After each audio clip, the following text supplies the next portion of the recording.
हरा भरा और सुखी जंगल अब एक अजीब सी बेचैनी से भर गया था। पक्षियों को अभी अंदाजा नहीं था कि उनके घरों की शांति पर कौन सी आफत आने वाली है। अचानक जमीन हिलती है। दूर से एक लंबी पंक्ति में हजारों चींटियां आ रही थीं। उनके आगे आगे चल रहे थे रानी चींटी और राजा चिटा। अब ये जंगल हमारा होगा। जितने भी पक्षी हैं, सबको उनके घरों से निकाल दो।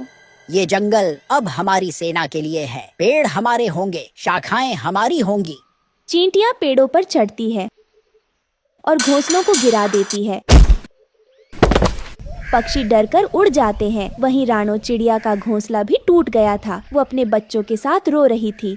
मेरा घर, मेरा छोटा सा घोंसला जिसे मैंने तिनका तिनका जोड़कर बनाया था, वो अब मिट्टी में मिल गया। मैंने हर कांटे से लड़कर, हर तूफान से बचाकर इसे सजाया था। इन मासूम बच्चों को अब कहाँ लेकर जाऊं? ना कोई शाख बची, ना कोई ठिकाना। बारिश आने वाली है, ठंडी हवाएं चल रही हैं। क्या मैं इन्हें खुले आसमान के नीचे छोड़ दूं? नहीं नहीं, मैं माँ हूँ। मैं कुछ न कुछ जरूर करूँगी। चाहे जैसे भी हो, मैं अपने बच्चों के लिए फिर से एक आसरा बनाऊंगी। माँ, हम अब कहाँ सोएंगे? क्या अब हमें भूखा रहना पड़ेगा? नहीं मेरे लाल, नहीं। तुम्हारी माँ हार मानने वालों में से नहीं है। ये शाखाएं भले टूट गई हों, लेकिन मेरा हौसला अब भी जिंदा है। हमने कितने मौसम देखे हैं, गर्मी, सर्दी, आंधी, पर आज जो हुआ वो सबसे बुरा था। वहीं दूसरे पेड़ के पास एक मैना भी अपने टूटे घोंसले के पास बैठी रो रही थी। मेरे अंडे टूट गए। चींटियों ने कुछ नहीं छोड़ा, ना डाल ना पत्ता। मेरे बच्चे अब इस दुनिया में कभी नहीं आएंगे। एक बुजुर्ग कबूतर अपनी घायल पत्नी को संभालते हुए बोलता है। हमने तो हमेशा दूसरों को दाना खिलाया, कभी किसी का बुरा नहीं किया। फिर हमारे साथ ही ऐसा क्यों हुआ? तभी वहाँ गरुड़ आता है और गुस्से में बोलता है। काफी हो गया। अब हम कोई कमजोर नहीं हैं। हम आकाश के राजा हैं। आज मैं इन चींटियों को दिखा दूंगा कि ये जंगल किसका है। भीड़ चौंकती है, कुछ पक्षी डरते हैं। गरुड़ उड़ता है और सीधे चींटी सेना पर हमला करता है। चींटियां पहले डरती हैं, लेकिन फिर एकजुट होकर जवाबी हमला करती हैं। एक विशालकाय लाल चींटी गरुड़ की आंख पर वार करती है। बाकी चींटियां उसके पंखों को काटना शुरू कर देती हैं। गरुड़ भाई, नहीं, वापस आ जाइए, वो बहुत खतरनाक है। गरुड़ जमीन पर गिरता है। उसकी आंखें खुली की खुली रह जाती हैं। सन्नाटा छा जाता है। गरुड़ की बलि ने सबको सच्चाई का आईना दिखा दिया कि चींटियों से सीधे टकराना मौत को बुलाना है। रानो अपने बच्चों को और कसकर गले लगाती है। बाकी पक्षी मौन हो जाते हैं। अब समय है कि हम समझदारी से सोचें, नहीं तो एक एक कर हम सब मिटा दिए जाएंगे। फिर सभी पक्षी एक सभा बुलाते हैं और सरपंच चील भी आते हैं और सभी की समस्या को सुनते हैं। मेरा भी घोंसला गिरा दिया गया। अब मैं और मेरी पत्नी कहाँ जाएं? हमने शांति से रहना चाहा, पर इन चींटियों ने तो कोई कसर नहीं छोड़ी। अब बहुत हो गया। ये जंगल हमारा था और रहेगा। हमें कोई रास्ता निकालना होगा। पर सरपंच जी, चींटियों की तादाद बहुत है, उनसे लड़ना नामुमकिन है। हाँ रानो, लेकिन जीत सिर्फ ताकत से नहीं होती, समझदारी से होती है। और इस योजना में तुम्हारी भूमिका सबसे खास होगी।